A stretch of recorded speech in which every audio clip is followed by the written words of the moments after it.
I wasn't in the ad Right. because of Jay-Z and them was putting it together. So I think they still harbor some energy towards me.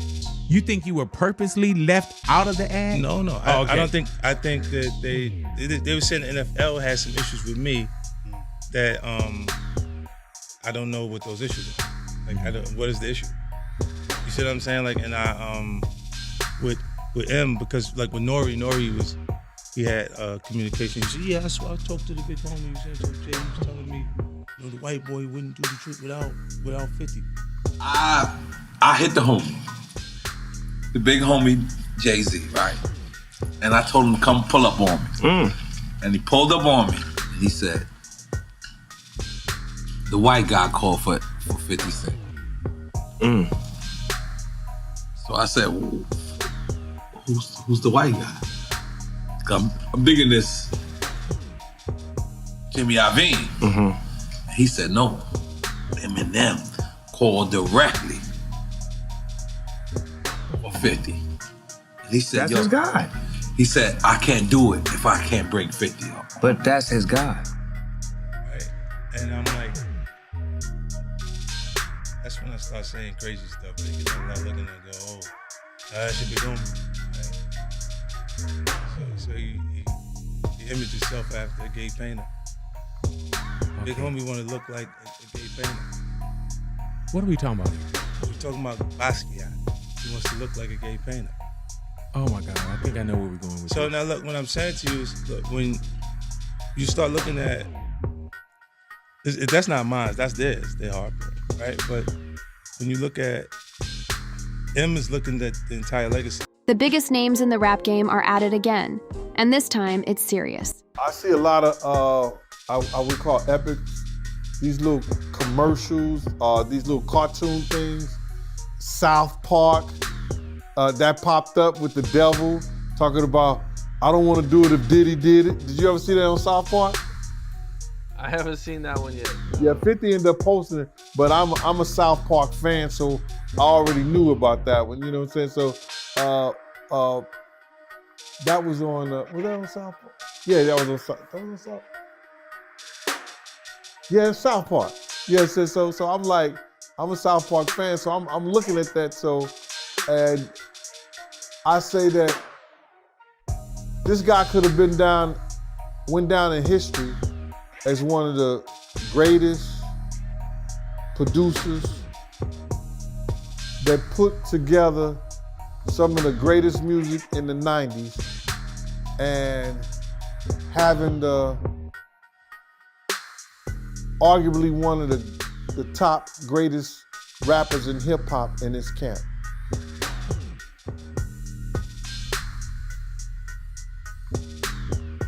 For the people to make him the laughing stock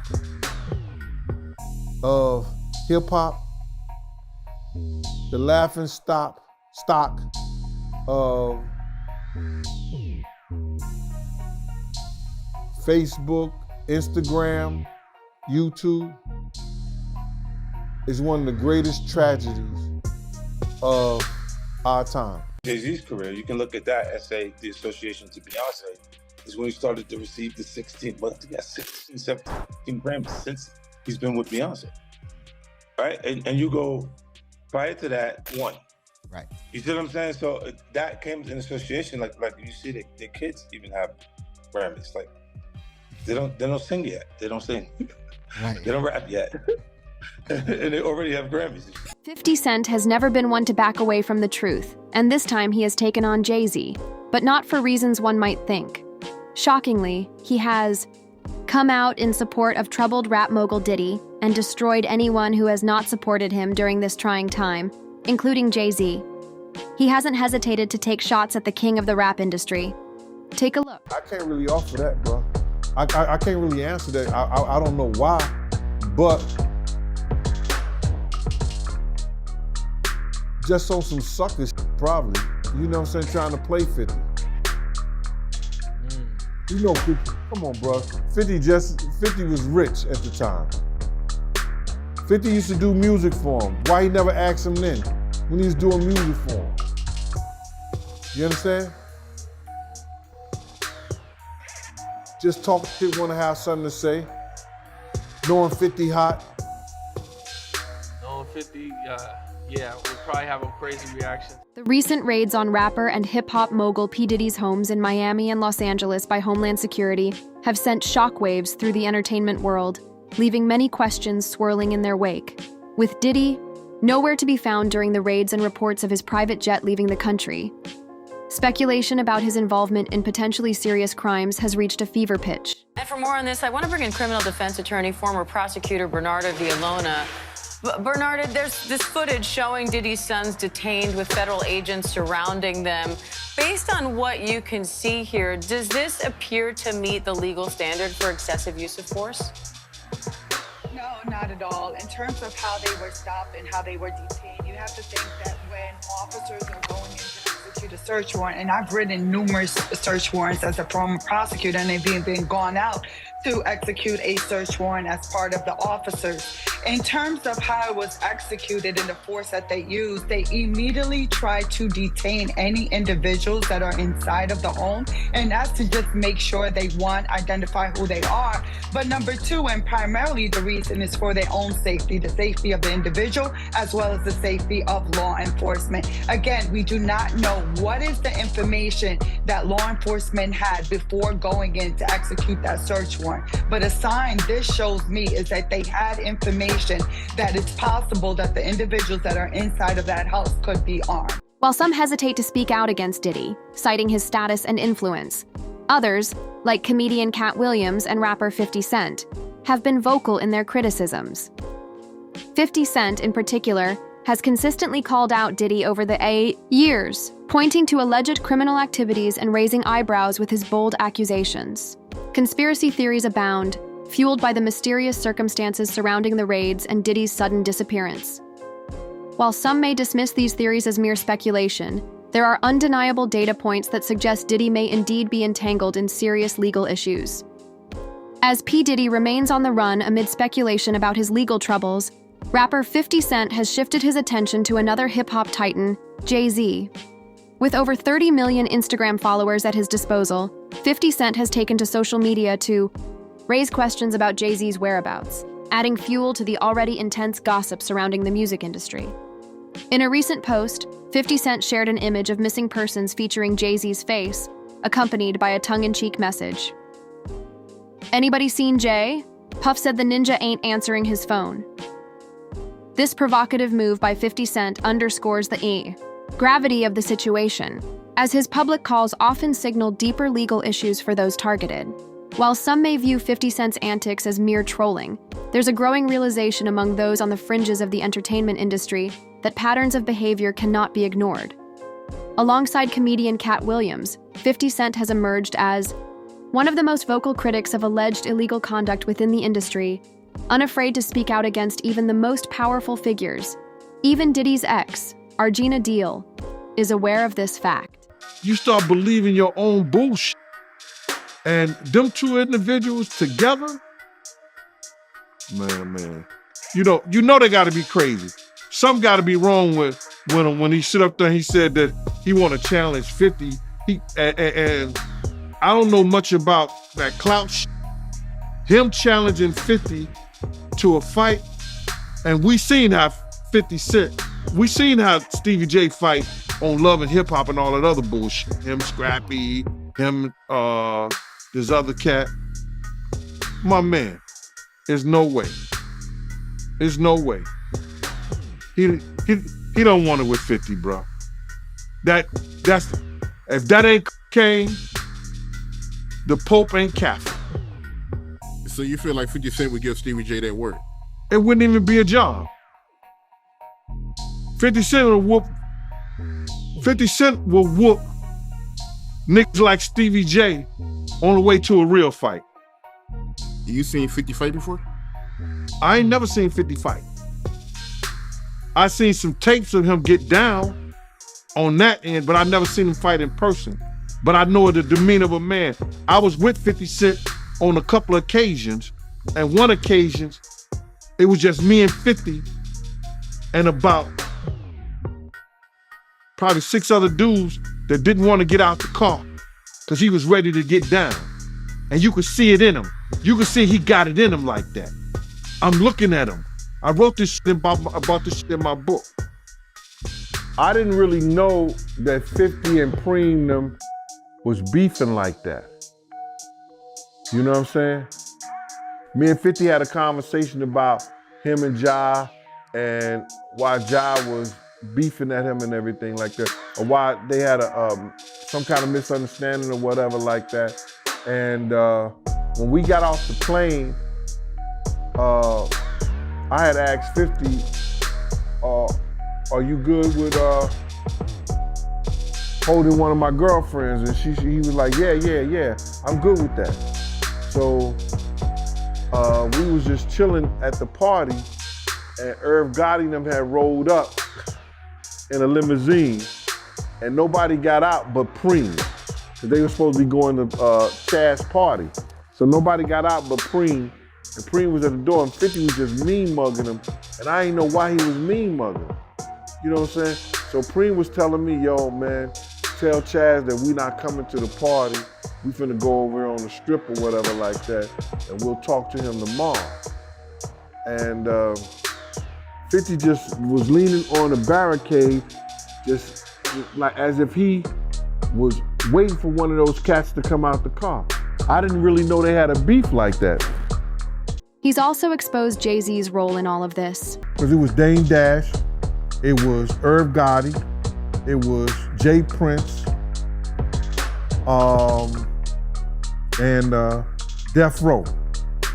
You understand what I'm saying? So now, everybody wanna know who's this and who's that, and wanna go back and say, yo, how do you know? It came from the horse's mouth. He said he got all the paperwork to prove it. Kirk Burrows said it plenty of times, but nobody won't sit down with him.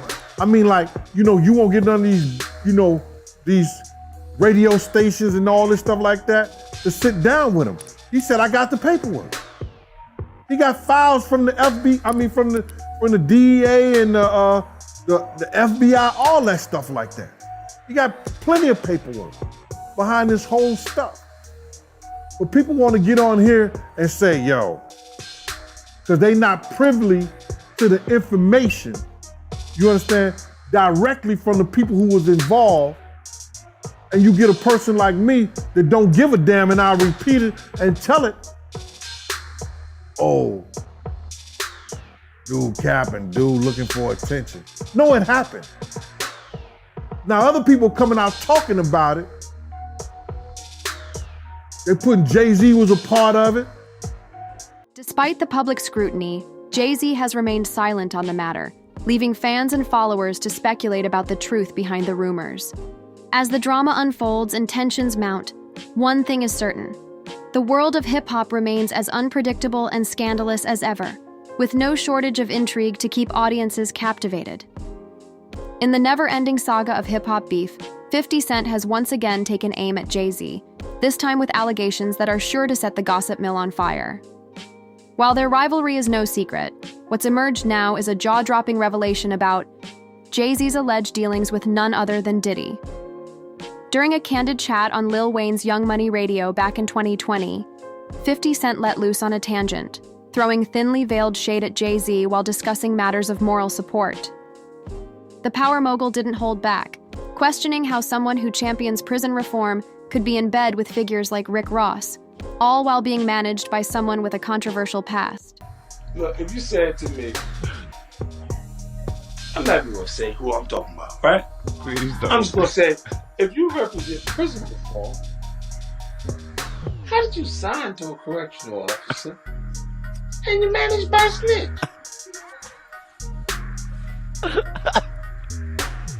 Help me with this, man. I'm like, look, there's no, I just look at certain shit and I go, wait, how did that, because, okay, let's not say, it's tough to say official.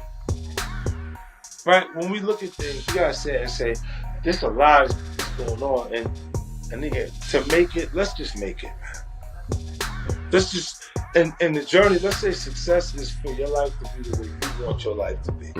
And who the fuck knows exactly what they want?